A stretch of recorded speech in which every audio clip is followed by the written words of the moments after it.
What really happened to Flight 370? The biggest and the strangest mystery in the history of airplanes. The Malaysian plane. MH-370 took off on March 8, 2014, and disappeared from existence. And until today, they don't know where it landed, where it settled, or anything about the plane.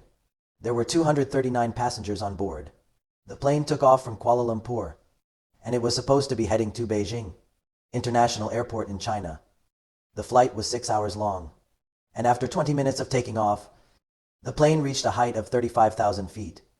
And finally, after the plane arrived to the Vietnamese watchtower, the last word they heard before the strange disappearance was good night.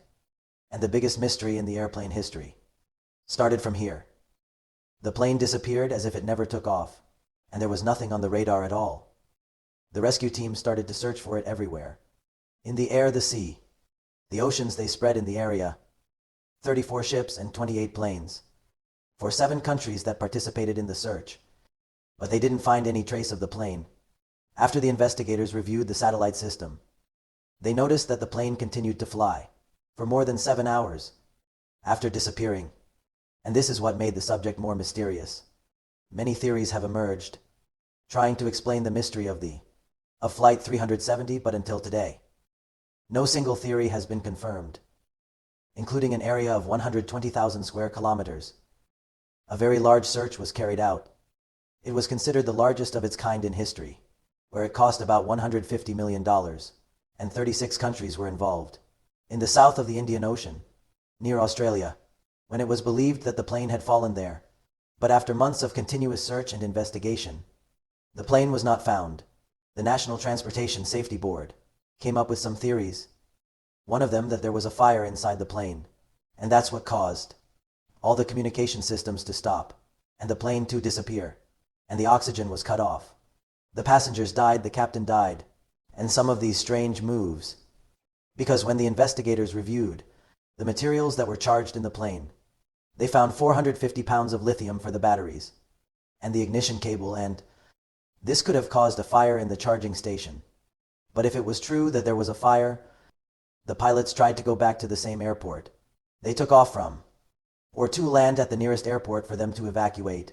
So here, the investigators have completely ignored the fire, and that it could have caused the plane to disappear. After several theories, the investigators did not reach any conclusion, which made them close the case. Then all the victims' families united in a foundation to collect donations to continue the search. Suddenly, a US or British investigator came out and decided to search in a different way. Because every year the search was lost. The authorities were searching in the wrong areas. According to him, this investigator tried to build new hypotheses for the flight path. In the event of an emergency, he assumed that if the plane was going in this direction, suddenly there is an emergency. Where could it go? What could the captain think at that time? So this investigator started building different hypotheses and used a new technique to track the flight path. And he was able to determine how many areas, and go to these areas and use the fishermen, who have boats to sail most of the African coasts, and the areas that he determined. And he was able to find the remains of the Malaysian plane wreck on the beaches. At first, he thought that this wreck was not the Malaysian planes, but when he sent it to the authorities, they confirmed that these parts belonged to the Malaysian MH-370, and this investigator was able to collect about a third of the plane's body from 6 different countries. But there are many more hypotheses, with or against this investigator. They assumed that all these parts are fake, because he wanted to do a propaganda, and this is almost the most correct theory. And the Malaysian MH plane, which had 239 passengers, now sank in the darkness of the ocean, diving at a depth of 4,000 meters. This depth is considered a mountainous area, under the sea in the Indian and Australian Ocean. There are many other proposed theories that can be mentioned in another time.